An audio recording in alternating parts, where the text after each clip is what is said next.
आईनजीवी suicide suspense जड़े आईनजीवी दीपक कुमार साहू निज घर भितर पेट्रोल ढाई कौन पाई एवं कौन एमती परिस्थिति घटिला जो से आत्महत्या भली चरम निष्पत्ति नेले एवं ए घटना जत राजधानी भुवनेश्वर मंचेश्वर थाना पांड्रा अंचल आसी घरे आमे पहुंची ये हूँ पूरा बिल्डिंग अर्थात 3 महला विशिष्ट घर जितेबाला पाखापाखि राति 7:30 समय दीपक एकुटिया घर भितर थिले एवं पड़ोशी देखिथिले निज रूम भितर हुतु हुतु जळुचंती दीपक एवं संगे संगे घर लोकंकु जणैथिले एवं ये कहा जाउछि दीपक कुमार साहू जे आईनजीवी रहिचंती तांकर चेम्बर जणे सिविल एडवोकेट भाबरे बेस जणाशुना किंतु कौन भली उपाय रे कौन एमती घटना घटला जो से चरम निष्पत्ति नेले निज घरे अर्थात 3य महलार जितेबाला कहीं रही नथिबा कथा कहा जाउछ एवं स्त्री माँ एवं 2 झियो परिवार रे से समय कौन से एभली चरम निष्पत्ति नेले ताकू नहीं वर्तमान संदेह भितर एवं सस्पेंस मध्य रही जड़े आईनजीवी कहीं एभली चरम निष्पत्ति नेले आपण ए दृश्य देखुचंती घर भितर समस्ते उदासीन अवस्था रही मुर्मुष अवस्था 48 वर्षर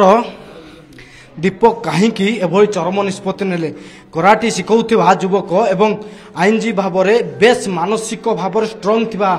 व्यक्ति कहीं निज देहरे पेट्रोल ढाई चरम निष्पत्ति नब ताकू नहीं घरे लोक अबाक पाखापाखि संध्या 6टा समय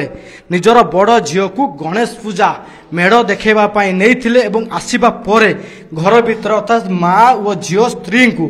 अन्य एक रूम को पठे पठेवा पर घर भितर से निजे ताला पकईथिले एवं पकेवा पर आत्महत्या भली चरम निष्पत्ति नहीं एवं जेतबे से चित्कार करथिले अर्थात कहीं नथिले घर भितर एवं सेतबळे जना पड़िथिला जे पड़ोशी झरका पटु देखिथिले हुतु हुतु होई जळुछि दीपक शरीर एवं पहुंचीबा परे उद्धार पई चेष्टा करथिले किंतु कौनसी सफल होई नथिला काहेकि ना पाखापाखि शरीर 80% जळी जाइथिला एवं रूम भितर पटु लॉक थिबारु ताकु भांगीबा पई मध्य विलंब होइथिला एवं एई चेम्बर जो चेम्बर रे से सबुदिन बसंती एवं क्लाइंट माने आसीबा परे ताको सह आलोचना करती कौन सी मैटर को नहीं किंतु सही चेम्बर भितर कहीं जड़े आईनजीवी एभली चरम निष्पत्ति नेले ताकू नहीं वर्तमान संदेह एवं सस्पेंस भितर सबु दिग को नहीं मंचेश्वर थाना पुलिस तदंत आरंभ कर तदंत पर भी ए घटनार मोड़ ता पाखर स्पष्ट कहीं जो परिवार स्पष्ट नुहति कहीं दीर्घ दिन हम मानसिक चापर रोकवा कथा कहुचे मेडिसिन खाऊले ए कहुचे मानसिक चाप कारण से भली चरम निष्पत्ति नहीं कथा कहीं जड़े मानसिक भाव में स्ट्रंग थिबा व्यक्ति कहीं एभली निष्पत्ति नब एवं पड़ोशी कहवा कथा राति प्राय 7:30 रु 8टा भितर जेहेतु घटना घटी समस्त मनर सन्देह जे जड़े मानसिक भाव में से स्ट्रंग नहेले निज झील को जदि गणेश पूजा मेढ़ बुलेवाई नौची एवं मेढ़ बुलेवा पर घर को आसी अर्थात रूम को आसी स्त्री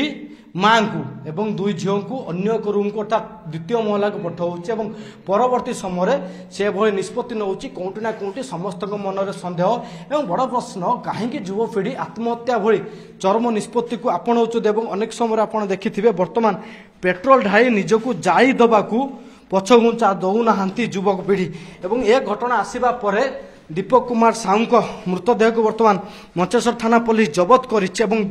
कर वर्तमान पठे कैपिटल हॉस्पिटल को शव व्यवच्छेद एवं शेष थर पर सी क्या सह कथा एवं से कौटी जाइए पेट्रोल कौटू आनिले सबू दिग को लेकिन वर्तमान पुलिस तदंत आरंभ कर कहीं संध्या 6टा समय जदि परिवार भितर सबकि ठीक ठाक थिला हठात राति 7:30 रे केमिति सबकि बदल गला सबकि गड़माड़ हो गला और आत्महत्या भली चरम निष्पत्ति नेले आईनजीवी दीपक कुमार साहू ए नहीं वर्तमान तदंत गोटे पटे मंचेश्वर थाना पुलिस आरंभ कर सन्देह भितर पूरा परिवार कहीं सस्पेंस एत मात्रा रही जड़े आईनजीवी कहीं एभली चरम निष्पत्ति नेबे और 48 वर्षीय जड़े आईनजीवी कहीं निज देहरे पेट्रोल ढाई निज जीवन हारिबे भली चरम निष्पत्ति नहीं अपेक्षा रहा जे प्रकृत में ये